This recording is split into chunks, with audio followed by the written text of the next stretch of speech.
Louise waited patiently for her errant husband.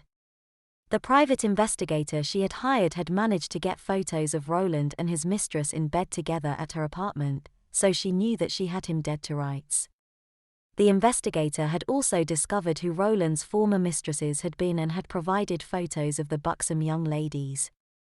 As far as Louise was concerned, Roland had all the emotional maturity of a 2-year-old. He was lazy, selfish, self-centered, and had a taste for expensive toys and junk food. At least when he ate junk food, he suffered for it. He had an ulcer that became quite painful when he indulged himself in pizza or greasy cheeseburgers. Whenever he ate red meat, he'd lie around for hours moaning in pain, demanding that Louise do something to help him alleviate the pain brought on by his behavior. His sports car was only one example of the hideously priced adult toys he favored. He had begged and pleaded for Louise to buy it for him even though it was ridiculously expensive and ill-suited for a married man's public use. After several months of childish whining, she had bought it for him just to shut him up. He never picked up after himself around the house, forcing Louise to pay the maid extra for all the additional work that was heaped on her. The woman who had done Louise's laundry had quit rather than wash Roland's dirty underwear. He never wiped himself thoroughly after using the toilet, and his undies always had yellow stains on the front and brown smears on the bottom.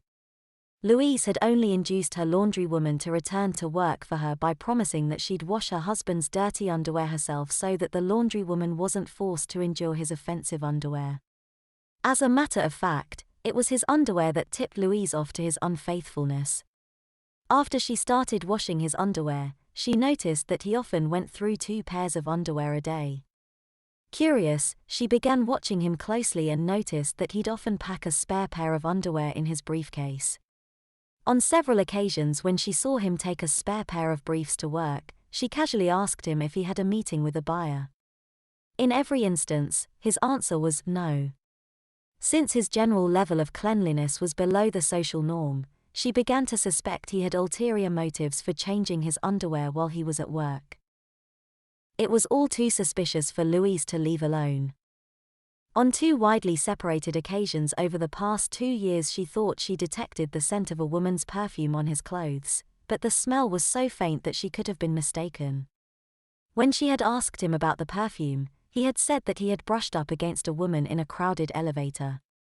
She suspected him of stepping out on her, but he had always managed to talk his way out of divorce because she only had suspicions rather than real proof. Frankly, he didn't bathe or clean himself often enough for her to suspect that another woman would be attracted to him, so she had let her suspicions go without answer. A friend of hers told her that she had seen him driving down the street in his fancy sports car in the company of a young woman. Her friend had been curious and followed the car and spotted Roland going into an apartment complex at noon. When Louise heard this, her suspicions were confirmed. She had immediately hired a private investigator to follow her husband and see what he was doing outside of their home. Within a week, the private investigator had provided Louise with everything she needed to prove that her husband was a liar.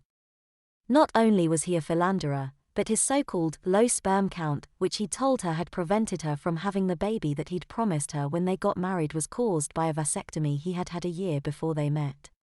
Apparently, he was shrewd enough to ensure that he wouldn't have any women suing him for child support.